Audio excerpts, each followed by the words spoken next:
Ngeceknya gimana? Perlu disuruh ke rumah sakit, cek saudara-saudaranya. Kalau dia saudaranya banyak, biasanya orang ini subur. Terus pilih yang gadis yang pintar, ya. Jangan yang janda. Pernah seorang sahabat datang, kenapa kamu nikahin janda? Bukan kalau lebih baik kamu mencari gadis agar bisa mengajak bercanda. Maka kemudian saat itu menjawab, ya Rasulullah, saya punya adik-adik masih belia. Kalau saya datang ke seorang gadis, itu tidak menambah kemaslahatan.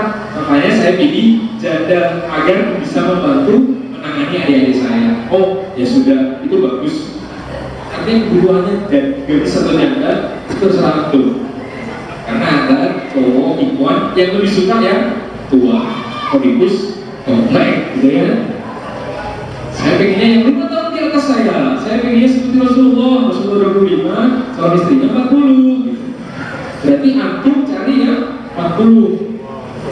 Kalau misalnya memang itu membuat antum tentram.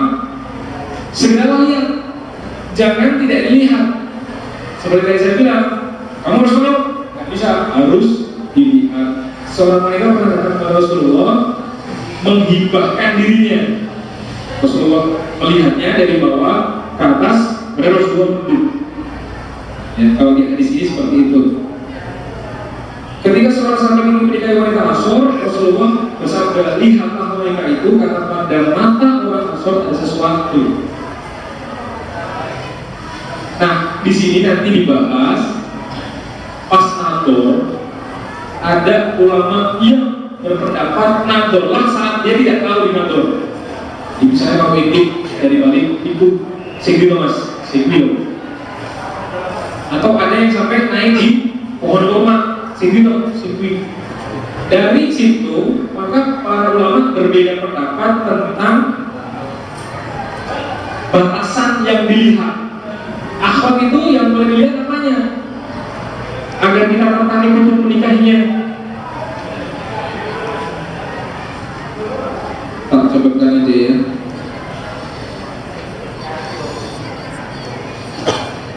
Nah, ada yang berpendapat semua yang nampak, semua yang biasa nampak dari perempuan itu di depan mahramnya.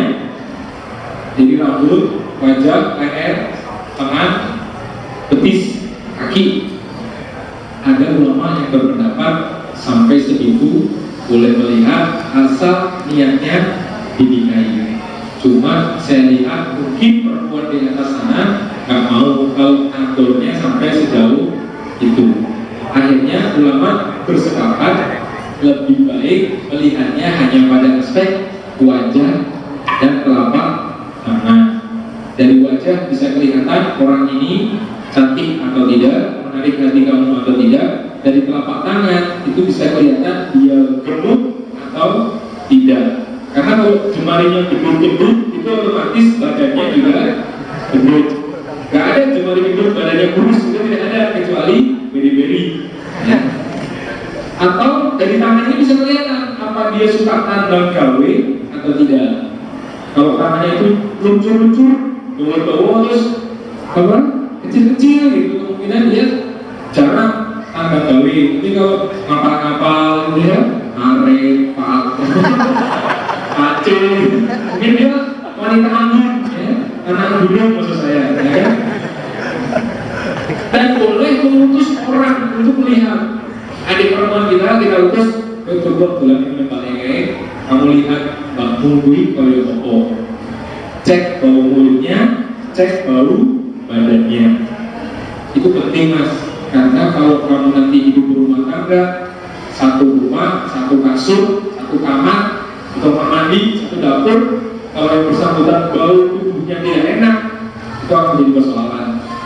Demikian pula yang putri sama yang putra, boleh terus cowoknya, adiknya cowok untuk ngecek bau badan kita. Ketika nador, boleh si wanita boleh melihat si wanita pada bagian tubuh yang biasa tampak, itu sudah saya jelaskan. Nah, di sini yang paling urgent, timbah lamar. Seorang laki-laki yang telah berdatang hati hendaknya meminang wanita itu. Larangan melamar itu kalau dia sudah dilamar orang, jangan dilamar. Kalau cocok-cocokin, kalau baik, kalau baik, stop enak-enak, ya. Tak boleh. Kalau sudah dilamar, ya udah duluan.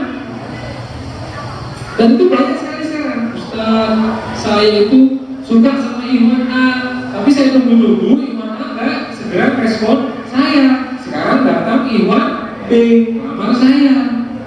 Terus ketika Iwan B lamar saya, Iwan A tahu. Terus dia baru bilang, sebenarnya selama ini aku mencintai Iwan. Apa yang harus saya lakukan? Gitu kan? Kalau minta lain, ya. Apakah saya harus memutuskan Iwan B untuk mendapatkan Iwan A? Itu kan masalah itu. Makanya, Mas, kalau sudah dilamar orang, jangan kamu bisikin telinganya.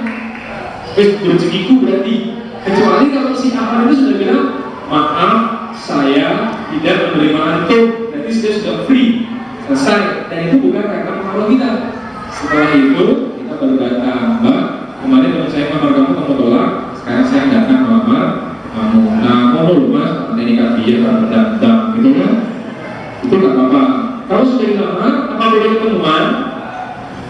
Syekh Sholih Al-Fauzan mengatakan tidak boleh berduaan ketemuan meskipun sudah dilamar.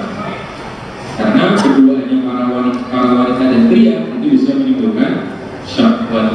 Pesan buat para wali para wanita, nanti bilang sama ibu-ibu dan bapak-bapak kamu, Mbak, cari yang sholih dan takwa. Sholih itu paling enggak indikatornya sholatnya 5 waktu di masjid, udah sholih. Bertakwa itu kamu cek, kalau kamu dititipin duitnya hilang namanya, udah beda. Atau sama ibu bapaknya bagus apa enggak? Tidak boleh seorang. Dan yang kedua, seorang wali harus minta pendapat anaknya. Tidak boleh memaksa anaknya untuk nikah sama seseorang. Hadisnya seperti itu. Akad nikah, ijab. Ini kayak akad nikah ya, sudah pas kan ini kan. Nah, mungkin nanti setelah ini panitia bisa memfasilitasi. Tempat sudah ada, tinggal ambil penghulu ya kan. Siapa yang mau dinikahkan di sini?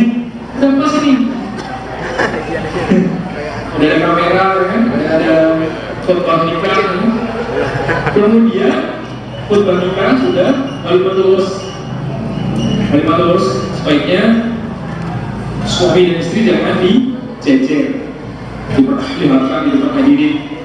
Dikasih hijab, yang suami di depan tamu pria, yang istri di depan tamu wanita.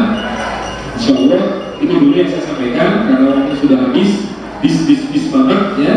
Mudah-mudahan nanti kita bisa lanjutkan di sesi yang lain. Terima kasih. Assalamualaikum warahmatullahi wabarakatuh.